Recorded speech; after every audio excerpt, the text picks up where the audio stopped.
उत्तर प्रदेश की राजधानी और देश के सबसे बेहतरीन शहरों में से एक, अदब और तहजीब का शहर लखनऊ में, और इस हेल्थ कॉन्क्लेव में मैं आयुषी नेगी आप सभी लोगों का बहुत बहुत स्वागत और अभिनंदन करती हूँ। आज ये मंच सजा है सिर्फ डॉक्टर्स ही नहीं बल्कि स्वास्थ्य के क्षेत्र में उन स्वास्थ्य दूतों के सम्मान के लिए जो कि लगातार स्वास्थ्य के क्षेत्र में अपना योगदान दे रहे हैं। और हमारे लिए बड़ी प्रसन्नता की बात है कि आज जिस उत्तर प्रदेश की राजधानी लखनऊ में हम मौजूद हैं वो उत्तर प्रदेश सीमित संसाधनों के साथ भी अपने स्वास्थ्य क्षेत्र में लगातार बेहतर काम कर रहा है, मजबूती के साथ काम कर रहा है। उसी सरकार में स्वास्थ्य मंत्री और उप मुख्यमंत्री का जिम्मा संभाल रहे ब्रजेश पाठक जी इस वक्त हमारे साथ मौजूद हैं इस कार्यक्रम में। और सर, मैं चाहूँगी कि अब आप मंच पर आएँ और जितने भी हमारे स्वास्थ्य दूत हैं, डॉक्टर्स हैं, उनसे कुछ बात कहें। और साथ ही साथ मैं चाहूँगी कि औपचारिक स्वागत हमारे संपादक रोहित सावल जी करें। 2017 से भारतीय जनता पार्टी की सरकार आदरणीय योगी जी के नेतृत्व में चल रही है। तब से लेकर आज तक स्वास्थ्य के क्षेत्र में आमूलचूल परिवर्तन हुए हैं। आज हमारे पास 30 मेडिकल कॉलेज निजी क्षेत्र में है, 35 मेडिकल कॉलेज सरकारी क्षेत्र के काम कर रहे हैं। एमबीबीएस की सीटों में दोगुनी वृद्धि हुई है, एमडीएमएस की सीटों में भी दोगुनी वृद्धि हुई है। इसके अलावा नर्सिंग कॉलेज की सीटों में भी हमने दोगुनी वृद्धि की है। पैरामेडिकल स्टाफ के सीटों में भी भारी संख्या में वृद्धि की है। WHO के मानक के अनुसार एक चिकित्सक पर 3 नर्सेज और 3 पैरामेडिकल स्टाफ की आवश्यकता होती है। उस दिशा में अभी हमें बहुत काम करना है। 2017 से पहले हालत क्या था? चिकित्सक अस्पतालों में न जाकर के सुदूर क्षेत्र के अस्पतालों में केवल फार्मेसिस्ट सहारे अस्पताल चलते थे। लेकिन जब से हमारी सरकार ने इस काम को अपने हाथ में लिया है, हमने 100% हाजिरी सुनिश्चित कराने का काम किया है। इमरजेंसी सेवाओं में हमने आमूलचूल परिवर्तन किया है। एम्बुलेंस का रिस्पांस टाइम हमने कम किया है। पहले आधा घंटा था, अब इसको 15 मिनट हमने किया है। दवाइयाँ प्रचुर मात्रा में उपलब्ध हैं, कहीं कोई दिक्कत नहीं है। 2017 के बाद स्वास्थ्य महकमे में जिन व्यवस्थाओं का उल्लेख हमने किया है, परिवर्तन आया है और लोगों का भरोसा सरकारी अस्पतालों में बढ़ा है। जब से हमें काम करने का अवसर मिला, हमने तय किया कि प्रतिदिन 3-4 अस्पतालों का हम निरीक्षण करेंगे। सामान्यतः कोई सरकारी अधिकारी या मिनिस्टर जाते हैं तो प्रोग्राम जारी करते हैं, लेकिन हमने देखा जब कार्यक्रम जारी करके हम लोग जाते हैं तो सरकारी अमला अचानक सक्रिय हो जाता है। तो जिस व्यवस्था को हम देखने जा रहे हैं वो हमें देखने को नहीं मिल पाता।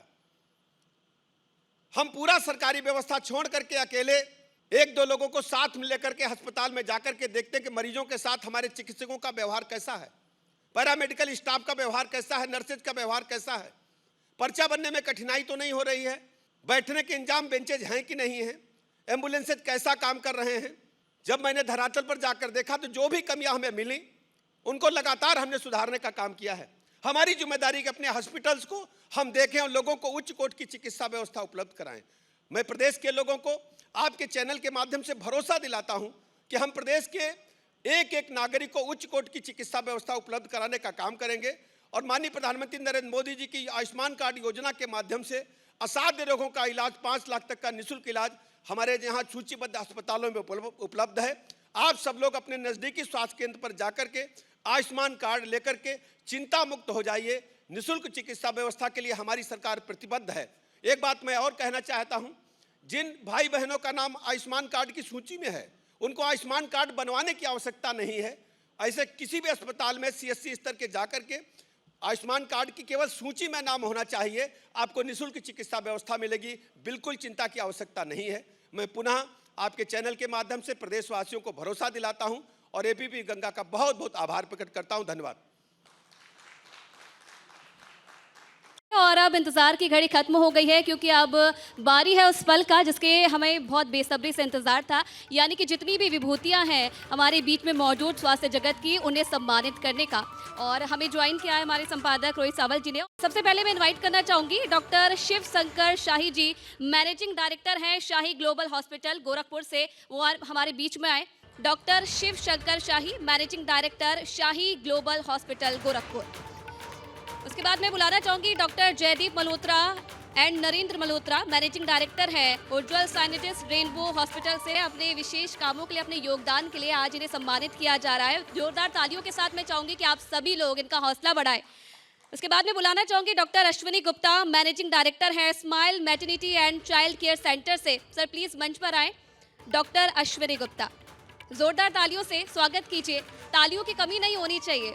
उसके बाद मैं बुलाना चाहूंगी डॉक्टर दुर्गेश श्रीवास्तव, डायरेक्टर हैं श्री राम जानकी नेत्रालय से, और आज उनके बेहतर काम के लिए उन्हें सम्मानित किया जा रहा है। इसके बाद मैं बुलाना चाहूंगी doctor Neeraj Gaur, managing director हैं city multi speciality hospital private limited. लगातार देखिए अपने बेहतर काम से लोगों को जागरूक ये कर रहे हैं।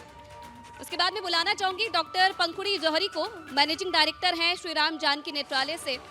जोरदार तालियों के साथ डॉक्टर पंखुड़ी जौहरी जी का मैं चाहूंगी कि आप स्वागत कीजिए। इसके बाद मैं बुलाना चाहूंगी mister Vijay Shukla, managing director हैं विजय भाव केंद्र गोरखपुर से। सर बहुत बहुत स्वागत है आपका भी। नेक्स्ट मैं बुलाना चाहूंगी डॉक्टर बलकर सिंह जी को, मैनेजिंग डायरेक्टर है Uttar Pradesh water supply and sanitization department से। सर बहुत बहुत आपका भी स्वागत है। और उसके बाद अब मैं बुलाना चाहूंगी डॉक्टर मुबीन खान, डायरेक्टर है संगम नर्सिंग होम से।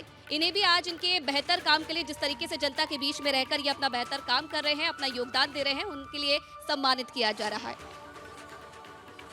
इसके बाद मैं बुलाना चाहूंगी मिस्टर सर्वेश गोयल को, प्रमोटर हैं द सेंट्रम होटल से।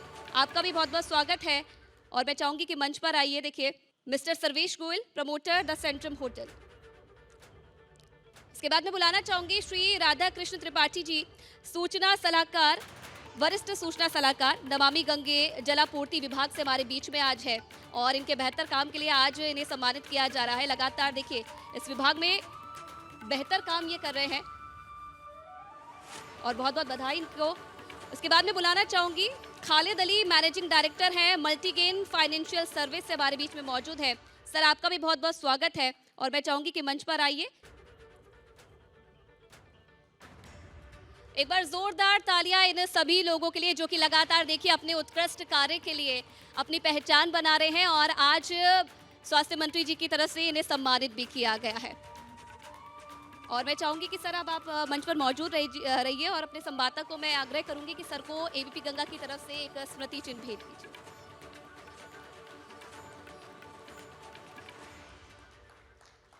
सर बहुत बहुत धन्यवाद आपका एबीपी गंगा को अपना समय देने के लिए, हेल्थ कॉन्क्लेव के इस मंच पर आने के लिए आपका बहुत बहुत आभार। और जिस तरीके से आपने अपना विज़न बताया कि सरकार का क्या विज़न रहने वाला है, उम्मीद है कि उसी विज़न के तहत आपकी सरकार लगातार जनता के लिए काम करती रहेगी।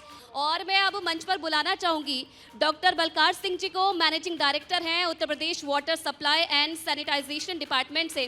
सर आपका बहुत बहुत स्वागत है। और साथ ही साथ मैं चाहूँगी कि मेरे सहयोगी विकास कौशिक भी मंच पर आएं और इस सेशन को आगे बढ़ाएं। मेरे साथ इस वक्त डॉक्टर बलकार सिंह हैं, आप एमडी हैं जल निगम ग्रामीण उत्तर प्रदेश। सर बहुत बहुत स्वागत है एबीपी गंगा के इस खास मंच पर। डॉक्टर साहब आप तकरीबन 1 साल से प्रतिनियुक्ति से जब वापस आए हैं तो आपको जल निगम ग्रामीण के एमडी के तौर पर जिम्मेदारी मिली है। मैं आपका अनुभव सबसे पहले जानना चाहूँगा कि किस तरह से आपने इस प्रदेश में पेयजल के क्षेत्र में ग्रामीण जनता के लिए बदलाव होते हुए देखा है और आप कर रहे हैं। एबीपी गंगा द्वारा आयोजित ये हेल्थ कॉन्क्लेव के लिए मैं आपको बधाई देना चाहता हूँ। और क्योंकि हेल्थ से जुड़ा हुआ एक जो बहुत ही महत्वपूर्ण मुद्दा है ड्रिंकिंग वाटर, उसको आपने इंक्लूड करने के लिए मुझे इसमें जल जीवन मिशन के बारे में बताने का जो अवसर दिया उसके लिए धन्यवाद। जैसे कि आपको सबको ज्ञात है कि जल जीवन मिशन जो 15 अगस्त 2019 में माननीय प्रधानमंत्री जी द्वारा पूरे देश में लागू किया गया, और इसमें जो उत्तर प्रदेश की उस टाइम स्थिति थी, क्योंकि उत्तर प्रदेश जल संसाधनों से संपन्न प्रदेश है, यहाँ पर हैंडपंप से उस टाइम पानी पीने की व्यवस्था रहती थी, या फिर कहीं पर किसी गांव में समस्या है या बुंदेलखंड के कुछ क्षेत्र में समस्या है, वहाँ पर पाइप्ड वाटर सप्लाई कुछ चिन्हित गांव में की जाती थी। लेकिन इस मिशन के अंतर्गत हर एक गाँव को नल से ही जल देना है। तो इसमें जो हमारी 1 साल से आपने बात किया, तो मिशन क्योंकि 2019 से है, तो शुरू में हमारा जो प्रदेश सरकार का माननीय मुख्यमंत्री जी का ये विज़न था कि सबसे पहले जो डिफ़िकल्ट एरिया है उसको हम इंक्लूड करें। तो इसी के दृष्टिगत बुंदेलखंड के 7 डिस्ट्रिक्ट और विंध्याचल के जो मिर्ज़ापुर एंड सोनभद्र डिस्ट्रिक्ट्स को पहले लिया गया, और वहाँ पर जो स्कीम्स हैं वो सभी हमारी सरफेस वाटर बेस्ड स्कीम है, यानी कि हम पानी या तो नदी से लेते हैं या कोई रिजर्वायर है वहाँ से लेते हैं या कोई डैम है वहाँ से लेते हैं। और इन स्कीम्स में क्योंकि बड़ी स्कीम्स हैं, काफ़ी 2-2.5 साल इसको बनने में लगते हैं, और टेंडर प्रोसीजर आप जानते हैं तो फिर 5-6 महीने उसके आप अलग से निकाल दें जी। तो ये 19 के बाद ये जो शुरू हुआ था, तो ये योजनाएं लगभग पूर्ण होने के कगार पे थी। तो इसलिए इस वर्ष में जो है हमको प्रगति बहुत अच्छी मिली है। इस वर्ष में हमने 55 लाख परिवारों को हाउस होल्ड कनेक्शन, जो FHTC हम बोलते हैं, functional house hold tap connection दिया है। इससे पहले 35 लाख दे चुके थे, और टोटल मिलाकर के आज की डेट में हम 90 लाख परिवारों को टैप से हम पानी दे पा रहे हैं, जिससे लगभग हमारे 5.5 करोड़ पॉपुलेशन जो ग्रामीण है 18 करोड़ में से उतनों को हम दे पा रहे हैं, और ये कार्य बड़ा तेज़ी से बढ़ रहा है। तो सर, ये अभी मैं कुछ खबरें भी देख रहा था कि बुंदेलखंड में जो वर्ल्ड बैंक के एग्जीक्यूटिव डायरेक्टर हैं परमेश्वरन अय्यर साहब, वो भी आए थे, विज़िट किया था उन्होंने, और वो काफ़ी खुश नज़र आए आपके कार्य की प्रगति से। आपका क्या रिएक्शन है इस खबर पर कि जब वो गांव के लोगों ने बताया कि पानी पहुंच रहा है? मतलब बुंदेलखंड एक ऐसा इलाका था जहां पानी को पहुंचा पाना लोगों तक बहुत दुष्कर था, या तो वो पोखर पर निर्भर थे, और वो जो जितने भी स्रोत थे वो या तो अशुद्ध थे या पानी की बहुत ही गंभीर कमी थी। तो अब इस प्रगति से फ़िलहाल कितने संतुष्ट हैं, और आगे बहुत इमीडिएट, क्योंकि गर्मी के मुहाने पर हम लोग खड़े हुए हैं, तो संतुष्टि कितनी है और चुनौती कितनी बड़ी है आगे? कार्य एकदम अच्छा हुआ है। हमने जैसे 75 जो लाख परिवारों को 26 जनवरी में कनेक्शन दिया, उसका एक उत्सव मनाया गया। So there was improvement in the scheme, और सेंट्रल गवर्नमेंट तक और ख़ास तौर पे नीति आयोग को भी इन बातों की जानकारी हुई, तो he also showed the interest कि I should see the scheme. तो वो स्कीम देखने आए तो उनको अच्छा लगा, एंड उन्होंने काम की सराहना की। उसके साथ साथ बाकी जो हमारे अमृत सरोवर हैं वो भी देखे गए, और स्वयं उन्होंने पानी पी के देखा, एंड ही एनक्वायर्ड अबाउट कि कैसे आप क्वालिटी के बारे में जो टेस्ट करते हो, कि जो एक जल देना एक अलग चीज़ है, लेकिन उसके साथ साथ उसकी जो शुद्धता और स्वच्छता को कैसे आप चेक करते हैं, वो महत्वपूर्ण है बहुत, वो बताया गया जी। तो सर, अब अगर बुंदेलखंड की आप जो जिस तरह की प्रोग्रेस बता रहे हैं और आप काफ़ी संतुष्ट भी नज़र आ रहे हैं, तो ये माना जाए कि बुंदेलखंड एक ऐसा इलाका रहा था जहाँ लोग बेटियों का ब्याह नहीं करते थे बुंदेलखंड के गाँव में, कि वो जीवन भर पानी के लिए परेशान रहेगी। क्या आप उस स्थिति को उलट पाए हैं? क्या वाकई बुंदेलखंड में जो आपका मिशन है वो अब रिश्तों की लाइफलाइन बनने जा रहा है या बन रहा है? सबसे पहले क्योंकि जब हम देखते हैं जल की उपलब्धता ख़ास तौर पे जो कठिन क्षेत्र हैं उनमें नहीं है, तो उसके पीछे जो परेशानी होती है जल के संबंध में वो महिलाओं को ही होती है जी। क्योंकि उन्हीं के जो भी हमारा सामाजिक जो ताना बाना है उसमें ज़्यादा जिम्मेदारी महिलाओं पे ही जाती है या फिर लड़कियों पर जाती है पानी को लाने के लिए, चाहे वो टैप से लाएं, चाहे हैंडपम्प से लाएं या कोई और सोर्स से लेके आते हैं।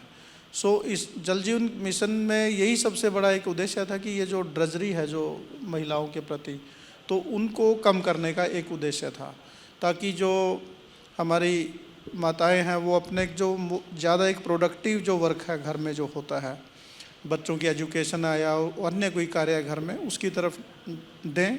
लड़कियों को जैसे जैसे कि पढ़ाई के लिए अपना टाइम दे सकती हैं, अभी क्योंकि एजुकेशन का जो स्तर है वो गांव में भी बड़ा है, गांव में भी एजुकेशन इंस्टीट्यूट स्कूलें हैं, तो इन सब चीज़ों को छोड़ते हुए वो पढ़ाई की तरफ और अपना जीवन संवारने की तरफ जाएं। तो उस दिशा में ये एक पूरा प्रयास है, और उसी के दृष्टिगत फिर आप इसको जो एक कॉमन भाषा में बोल देते हैं कि एवरी पेरेंट्स वांट्स कि उनकी लड़की का शादी यदि कहीं दूसरी जगह पे हो रहा है तो उनको ये जीवन की एक जो सामान्य सुविधाएं हैं वो उपलब्ध हैं या नहीं, हर कोई देखता है जी। सबसे इम्पोर्टेंट मैं समझता हूँ पानी ही है हेल्थ के लिए। जी बिल्कुल। यदि आपको पानी शुद्ध नहीं मिलेगा तो बहुत सारी वाटरबोर्न डिजीज़ हैं जी, वो मैं उन्हीं आएंगी। उन्हीं पर आ डायरिया रहा है था। जैसे जी, हेपेटाइटिस बी है, डायरिया है, हेपेटाइटिस बी है, लीवर हाथों से- डायरिया है, इवन जेई एईएस, ये भी जो पानी की शुद्धता अच्छी नहीं है तो ज़्यादा होती है। तो इसलिए जो नॉट ओनली कि हम इस जल जीवन मिशन में कि एक हर घर को ही हम कनेक्शन दे रहे हैं, इसके साथ साथ जैसे आंगनवाड़ी को हम कवर करते हैं। आंगनवाड़ी में छोटे बच्चे ही जाते हैं, छोटे बच्चे स्कूल में, primary specially you can say, हर एक स्कूल में पानी की इसी में सुविधा है। तो छोटे बच्चे प्राइमरी स्कूल और आंगनवाड़ी में आप देखते हैं तो इसके यदि आपको वाटरबोर्न डिजीज़ ज़्यादा हैं तो कुपोषण जैसी जो बीमारियां हैं या अन्य जो चीज़ें हैं उनका जो पूरा एक शरीर का और मन का, मानसिक और शारीरिक विकास नहीं हो पाता, तो जल जीवन मिशन से वो उसमें बहुत बड़ी हमको सहायता मिलेगी। तो सर, इस जो आप ये कह रहे हैं कि न केवल हर घर को नल से जल पहुंचेगा, बल्कि आपका ये मानना है कि शुद्ध जल पहुंचेगा जिससे सीधे टैप ऑन करके आदमी ड्रिंक कर सकता है उस पानी को। तो इस स्थिति तक पहुंचने के लिए, उसकी शुद्धता को इंश्योर करने के लिए क्या कुछ बैकएंड, कुछ लैब्स या इस तरह की कुछ सुविधाएं आप विकसित कर रहे हैं ताकि पानी की न केवल आपूर्ति निर्बाध रूप से हो सके बल्कि उसकी शुद्धता भी एकदम इंश्योर हो? इसमें सबसे पहले तो जो हमारी बड़ी स्कीम्स है, जैसे आप बुंदेलखंड में या विंध्याचल में देखते हैं तो बहुत 300-350 गाँव की स्कीम, बड़ी बड़ी स्कीम्स हैं, कुछ 15-20 गाँव की स्कीम्स भी हैं और वो सब सरफेस वाटर बेस्ड स्कीम है। तो उसमें जो हमारा कंपनी बना रही है उसको स्कीम को, उनका एक मैंडेट है एग्रीमेंट में ही कि वो एक लैब रखेंगे, वेल फर्निश्ड उनके पास लैब होगी, मैन पावर होगा, पूरा रिकॉर्ड रखेंगे। तो वो शुरू में एक सोर्स पे टेस्ट करते हैं कि पानी की क्वालिटी कैसी है, कोई कमी है तो they will improve it immediately. उसके बाद फिर आगे जो गांव में जाता है तो गांव में जाके टेस्ट करने का उन कंपनीज का भी मैंडेट है, बट हम उस पर ही डिपेंडेंट नहीं है। सबसे पहले फिर हमारा डिस्ट्रिक्ट में एक लैब होती है, डिस्ट्रिक्ट लैब। हर एक जो गांव का सोर्स है, चाहे मल्टीपल वाला हो, इसमें जैसे डुप्लीकेशन होगा हम भी चेक करेंगे, और या फिर जैसे मैंने बताया था ट्यूबवेल बेस्ड स्कीम्स है जो हर एक, वो भी एक सोर्स है। हर एक सोर्स को 100% साल में 2 बार चेक करने का प्रोविज़न है। हालांकि ग्राउंड वाटर में हम ये मानते हैं एक बार सोर्स ठीक है तो जनरली ठीक रहता है, बट ऐसे मान नहीं सकते, you have to check it. आप प्री मानसून चेक करेंगे, पोस्ट मानसून करेंगे, बैक्टीरियोलॉजिकल टेस्ट होगा और केमिकल टेस्ट होगा कि कोई केमिकल इम्प्योरिटी नहीं तो है या नहीं है। आर्सेनिक है, फ्लोराइड है, ये they are the chemical impurities. Iron भी ज़्यादा हो सकता है, नाइट्रेट्स भी हो सकते हैं, फिर बैक्टीरियोलॉजिकल भी हो सकता है। तो सोर्स को टेस्ट करने का हमारा है। उसके पश्चात जो आपका स्कूल है, आंगनवाड़ी है, उनका चेक करते हैं साल में 2 बार, और हर गांव में 2 या 3 घर या उससे ज़्यादा कोई करना चाहे तो वो भी करते हैं। तो ये पूरा एक टेस्ट का जो सिस्टम है लैब्स में हमारी होता है। हर एक डिस्ट्रिक्ट में एक लैब है, 75 लैब्स हैं, और हमारी 6 जो हैं मोबाइल लैब्स हैं, एक स्टेट की एक अलग लैब है, और इनमें 26 लैब्स जो हैं NABL एक्रेडिटेड हैं। बाकी की जो प्रक्रिया हम कर चुके हैं 1-2 महीने में वो लैब भी हमारी NABL एक्रेडिटेड हो जाएगी। तो दिस इज़ वन सिस्टम जहाँ पर हम अपनी लैब्स के थ्रू करते हैं सारा, starting from source till the end जहाँ तक पानी देते हैं। दूसरा जो माध्यम मैंने बताया था आपको कि कंपनीज का भी मैंडेट रहता है।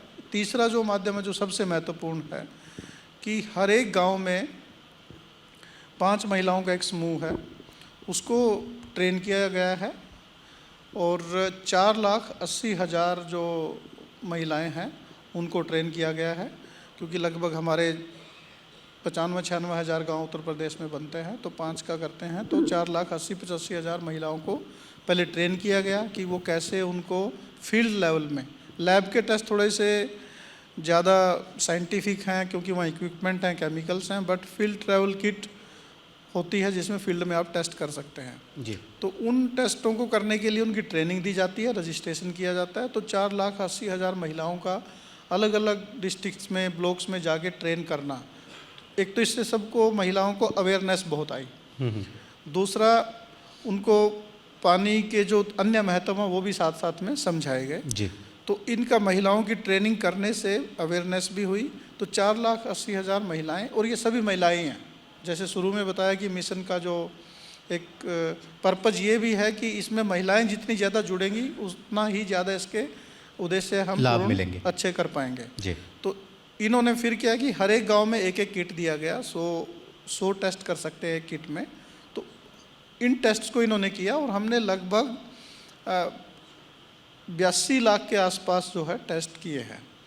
तो कहीं पर इम्प्योरिटी यदि मिलती है तो वहाँ पर एकदम उसको करेक्टिव स्टेप लेते हैं। यदि हैंडपम्प है तो उसको बंद कर देते हैं, कोई और सोर्स है तो उसको इम्प्रूव करते हैं। यदि हमारा कोई वहाँ पर आर्सेनिक का, फ्लोराइड का ट्रीट करने का कोई सिस्टम लगा है तो उसको हम दुरुस्त करते हैं और उसको हम क्रॉस वेरीफाई फिर लैब से भी करते हैं।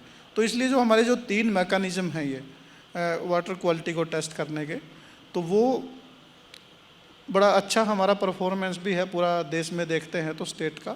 दूसरा, नॉट ओनली वाटर, इसके साथ साथ रोज़गार का बहुत बड़ा इसमें कितनी कंपनी जैसे इसमें काम कर रही है, उसमें कितने इंजीनियर्स हैं, कितने अन्य स्टाफ हैं जो काम कर रहे हैं, कितना लेबर काम कर रही है, बहुत बड़ा एक सोर्स ऑफ एम्प्लॉयमेंट है ये। उसके अतिरिक्त जो अभी लोग नहीं इसको ज़्यादा अप्रिशिएट कर रहे हैं कि उत्तर प्रदेश में जो डिजाइनिंग किया गया स्कीम्स का वो सोलर बेस्ड है। जो सिंगल विलेज स्कीम या मल्टी विलेज स्कीम है, जो ग्राउंड वाटर बेस्ड स्कीम्स हैं, उसमें वही जो उनका परिसर है उसके अंदर सोलर पावर प्लांट से ही संचालित होंगी, वो बिल्कुल एनवायरमेंटल फ्रेंडली वे है। तो ये भी एक बहुत ही बड़ा एक मिशन की उपलब्धता रहेगी जी। कि हम इतनी बिजली को जो बिना किसी पोल्यूशन के, उससे ग्रीन एनर्जी जिसको बोलते हैं, प्रोड्यूस करके वहीं पर इस्तेमाल यूज़ कर रहे हैं। जी। तो बहुत सारे विषय हैं, बहुत सारी विस्तृत बातचीत हमने की है और भी इस पर की जा सकती है, लेकिन चूंकि समय की बाध्यता है इसलिए बलकार सिंह जी, MD जल निगम ग्रामीण से हम अपनी बातचीत के सिलसिले को यहीं विराम देते हैं। सर, हमारे साथ जुड़ने के लिए, इस हेल्थ कॉन्क्लेव में आने के लिए आपका बहुत बहुत धन्यवाद। इतनी बातों के लिए बहुत शुक्रिया आपका। Thank you.